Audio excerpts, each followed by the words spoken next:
But we'll try and rectify that and bring that to you subsequently. But still on health, access to reproductive health information for adolescents with disabilities is a challenge in the Bongo district of the Upper West region. According to Youth Harvest Foundation Ghana, a youth-focused non-governmental organization working in the region, many adolescents living with disabilities in the Bongo district have either been sexually abused or discriminated against when they try to seek information about their sexual reproductive health. Government's attention is therefore being drawn to these issues and how they affect persons with disability. Albert Sori has more on the story. Youth Harvest Foundation Ghana is a youth-focused non-governmental organization working in the Upper East region. The organization recently launched the Safe and Protective Environment for Adolescent Development, dubbed the SPREAD project. Under the project funded by Global Affairs Canada through UNICEF, Youth Harvest Foundation seeks to build the capacities of adolescents and communities, including their structures and duty bearers. This will help create an enabling environment that supports child protection, prevents early and forced marriages and teenage pregnancies, as well as respond to sexual and gender-based violence. The Bongo district is one of 6 districts under which the SPREAD project is being implemented. This engagement session was held with persons with disability in Bongo to enable Youth Harvest Foundation listen to their experiences, especially when it comes to access to information about their sexual reproductive health. Khadija Hamidu is Assistant Project Officer at Youth Harvest Foundation Ghana. The need to access reproductive health information is important, as well as the services for reproductive health.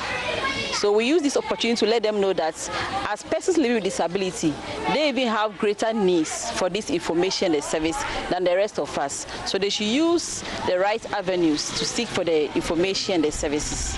Some of the issues that came up was the issue of the accessibility to the buildings, public buildings, and also the fact that health professionals do not understand their needs and their plights. Also, society also have some misinformation about them because of their nature.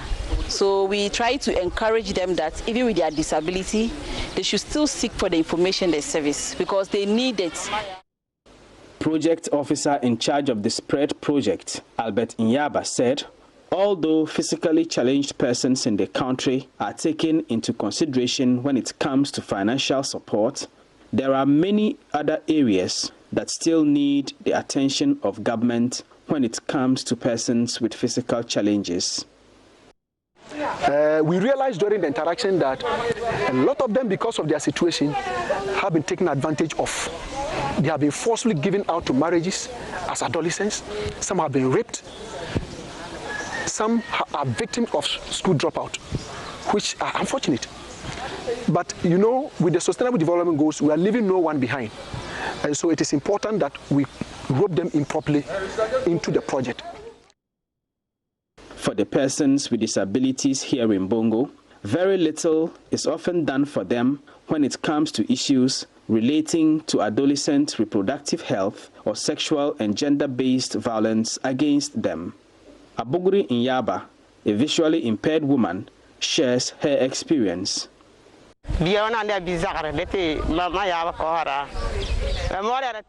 My mother sells drinks in the house. So there was this one occasion when a man came to buy a drink. It was in the afternoon, and I was alone at home with my little baby. After I served him the drink, he started touching me and said he wanted to sleep with me. I refused and told him I was going to shout for people to come in if he did not stop. So he stopped and went outside to check if there was anyone around the house. That gave me the chance to escape and hide before he could return. I later reported him to my mother, but this man is well known in our extended family, so nothing was done about it. I was told to forget about it since he did not succeed in his attempt to sleep with me. Youth Harvest Foundation Ghana is calling on government to take a critical look at how adolescent reproductive health and issues of sexual and gender-based violence affect physically challenged persons in the country. For Joy News, Albert Sori, Bongo.